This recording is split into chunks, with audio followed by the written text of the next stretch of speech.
Ya, kita lanjutkan diskusi kembali.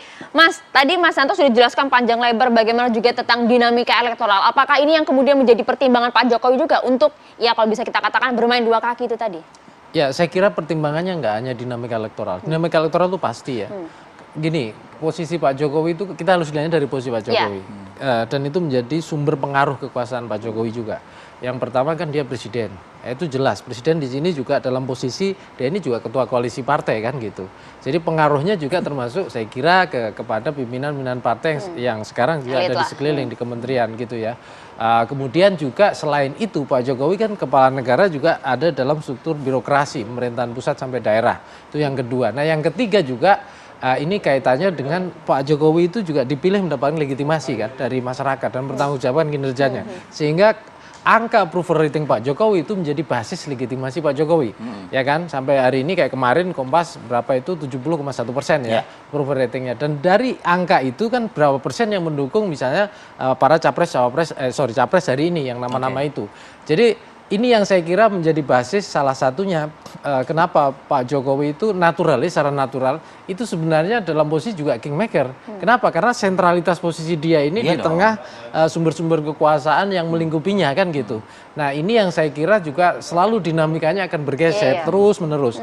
Jadi elektoral bunyinya seperti apa perkembangannya ya ke masing-masing capres cawapres yang ada termasuk yang dipandang dekat sebagai all president man ini ada dua orang Mas Ganjar dan Mas Prabowo. Itu satu, terus yang kedua juga termasuk dinamika yang terjadi di kalangan pemimpin partai politik yang itu tentu saja masih dalam jabatan seperti menterinya Pak Jokowi termasuk Pak Prabowo kan kita lihat seperti itu. Makanya kayak kemarin kan pertemuan Pak Prabowo dengan Pak Jokowi dalam konteks apa? Apakah menteri sebagai Menhan ketemu presiden gitu atau ini ada ketua umum partai juga ketemu presiden juga ketua partai koalisi atau bahkan ini sosok cawapres gitu ya yang ketemu juga presiden juga sebagai kingmaker misalnya begitu. Jadi bisa tiga-tiganya sih sebetulnya.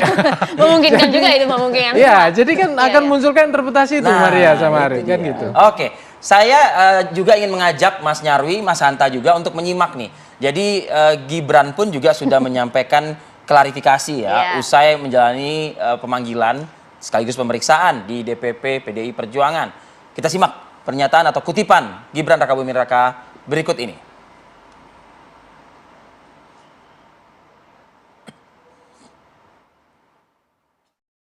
Boleh santai aja, saya santai orang. Nanti ikut mendampingi, mendampingi tergantung perintah ya.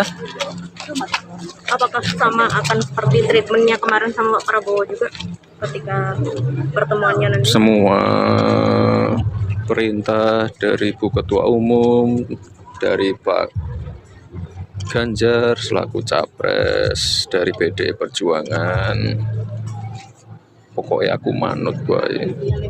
kan intinya tegak lurus gitu Mas ya. Inje, nggak piye toh? Oke, kan ada kemungkinan untuk tidak tegak lurus kan ya guys. Saya takut dilaknat. Mas ya, dilaknat, diluknut. Kok endingnya takut hilaf sih Mas? Semangat, Mas Gibran. Semangat.